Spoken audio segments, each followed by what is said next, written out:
that the conscience of the world will not ignore the distress and cries of the Syrian people who faces the artillery and tanks with open chests. We urge you in the name of Baba Am's children, the martyrs of Aleppo, the victims of Al-Faqir and Al-Hura and Al-Hula, and the Syrian men and women everywhere to uphold your humanitarian, moral, and historical responsibilities by voting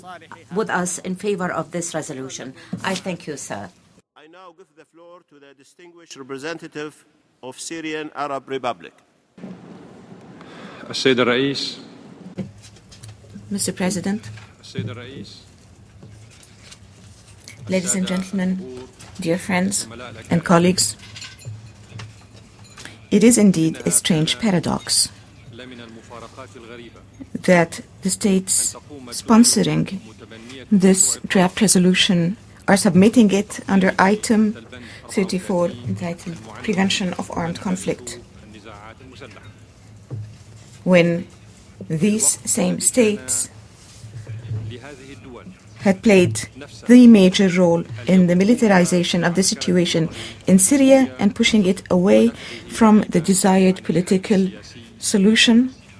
by providing weapons to the terrorist groups in Syria. This was something which you very well know was acknowledged by the Foreign Minister of France only 3 days ago when he said, and I quote, "There are weapons being delivered to them," meaning to the armed groups, according to our information, from Qatar, Saudi Arabia, and other states. End of quote. Some of these same Western media outlets have confirmed that and have added that American anti-aircraft Stinger missiles have arrived via Turkey to these armed groups. Add to that some of the sponsoring states this draft resolution are leading a hysterical political media and intelligence campaign against my country, Syria, and are providing all forms of financial and logistical support to the armed terrorist groups, and not to the honest and peaceful internal legitimate opposition. These states are also providing political and media coverage for the armed groups and are enforcing unilateral sanctions that not only conflict with the six-point plan, but also constitute an unjust and illegitimate siege against the Syrian nation in violation of relevant UN resolutions. This has escalated humanitarian situation on the ground, the same situation that some parties are grieving concerning them in their statements. If these same states, which are expressing their concern for humanitarian situation in Syria, were truly sincere in their concern, they would have allocated those billions of dollars that they are spending on the financing and arming of terrorist groups and on providing them with communication equipment and other lethal equipment. They would have allocated them for humanitarian assistance. It should be noted that all the promises given by these states about providing assistance, humanitarian assistance, was nothing but a distraction in order to make the Syrian government appear as the obstacle to these assistance. No one in Syria has seen any part of this assistance so far, even though an agreement was reached with the United Nations concerning the humanitarian response plan several months ago. At the same time, the biggest flaw is that some of the states sponsoring this Saudi draft resolution, such as Saudi Arabia, Qatar, and Bahrain, cannot in any shape or form be considered an oasis of democracy or the respect of human rights. Indeed, These states are governed by despotic oligarchies that do not hesitate in suppressing their people and killing peaceful protesters inside and outside their own boundaries. The situation of human rights and basic freedoms in these countries is considered one of the worst in the world, according to well-documented reports issued by international human rights and legal institutions and sources of opposition, Saudi and Qatari opposition in diaspora and within the countries. At the same time, the other part of the state sponsoring the draft resolution, in addition to being one of the greatest contributors deliberately in the deterioration of the situation in Syria, do not enjoy any credibility concerning abiding by the content of UN resolutions in light of previous experience, which had proven that these states manipulate and have manipulated many of these resolutions and have designed them to suit their own interests, so in order to grant themselves the excuse for military intervention in other states, using excuses such as the removal of mass destruction weapons, the protection of human rights, and the protection of civilians, and many the other important humanitarian principles, which were never, in fact, a true objective of these states, but were mere slogans employed in order to intervene in the affairs of other states and to change by force the systems of government there and to force these states into civil wars, sectarian conflicts, and chaos. In this respect, we would like to draw the attention of the member states to the danger of having this international organization under media and financial and political pressure by these same states provide a cover for the spread of the culture of religiously sanctioned or halal irhab throughout the world,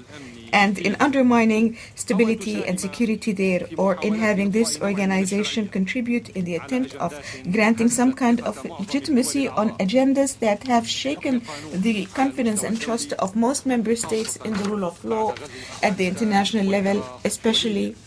after the invasion of Afghanistan, Iraq,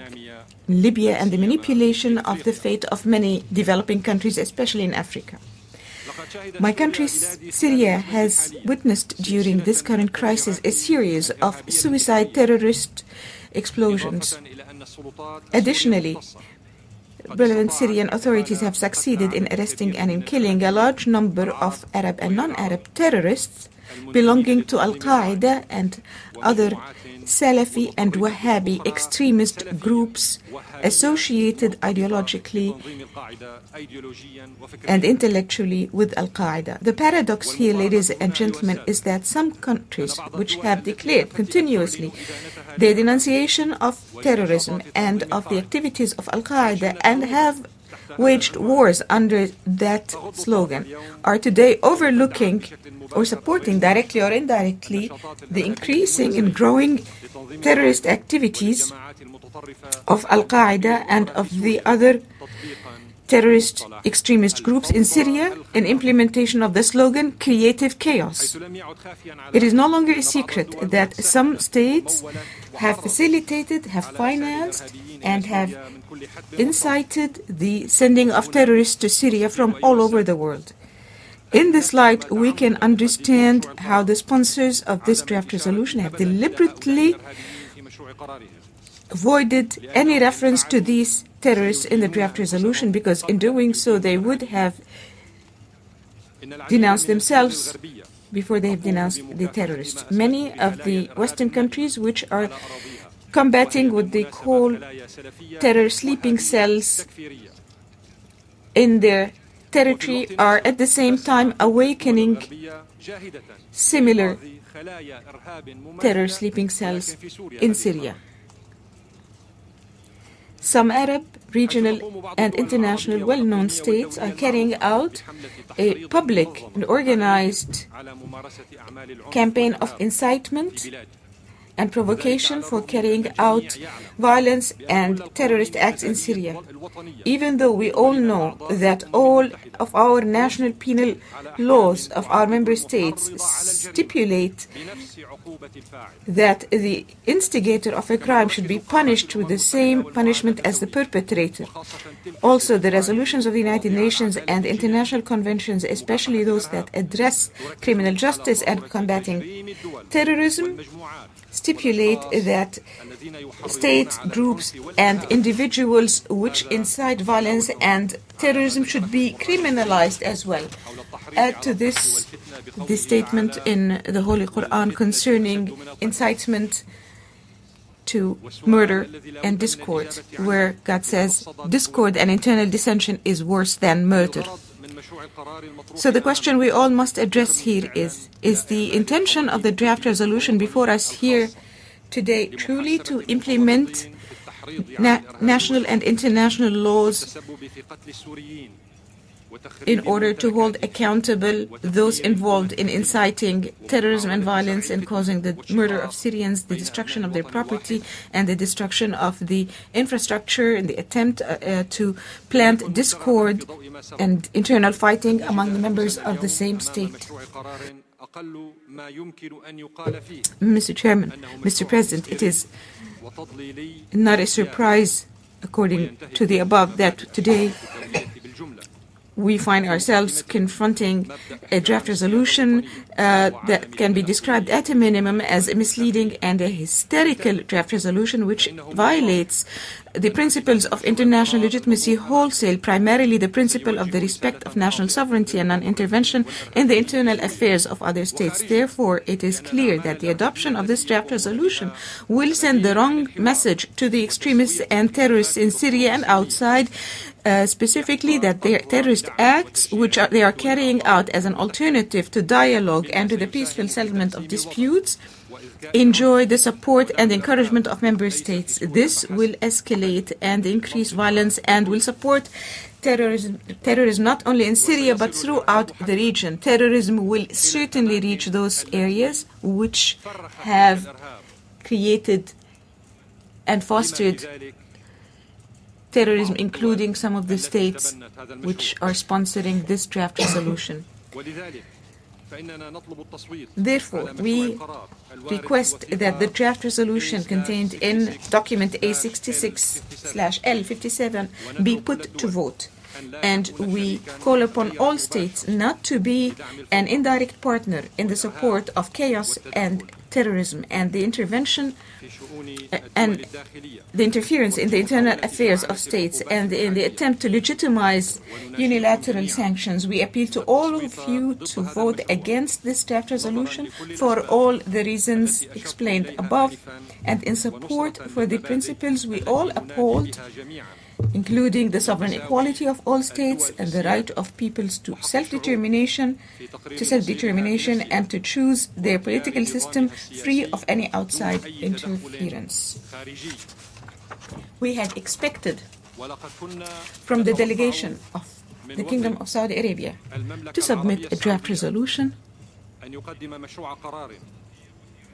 for the liberation of the Sanafir and Tiran Saudi islands occupied by Israel in the Red Sea, instead of focusing on manipulating the fate and the status of Palestinian refugees in Syria and in shedding crocodile tears over what he called the blood of the Syrian nation, which we hold very dear to our hearts. The incitement to murder, ladies and gentlemen, has reached a level where Saudi and Qatari media are no longer satisfied with targeting my country, but have targeted me personally and members of my family in an immoral way, unethical way, and a shameful way. And I am standing here proud to defend the interests of my nation against all conspirators all conspiracies against my nation, no matter what they are. Things have reached the point where the media of Saudi Arabia and Qatar have attacked me personally in special programs that were several hours long and fabricated lies and false statements to distort the reputation of members of my family, and have used social media sites to incite the killing of Syrians inside and outside Syria. Is this how we combat terrorism? Is this how diplomatic work is carried out? Is this what diplomacy is all about? Ladies and gentlemen, you are all ambassadors defending the interests of your countries, but this is one thing, diplomacy is one thing, and having members of your family be targeted for that is something else entirely, and I leave that to your conscience, all of you. I add to that having several threats of murder against me and various Syrian diplomats from sites that exist in Saudi Arabia, in Qatar, and in the United States. Mr. President of the General Assembly, allow me to conclude by saying that you have taken a pre-arranged position vis-à-vis this resolution in form and content. We find this in violation of Article 106 of the Chart of the internal rules of the GA, which requires that the President of the GA should be neutral and should carry out the meeting without intervention in any draft resolution. But you, unfortunately, have violated this provision perhaps for the 10th time during your presidency. Distinguished Representative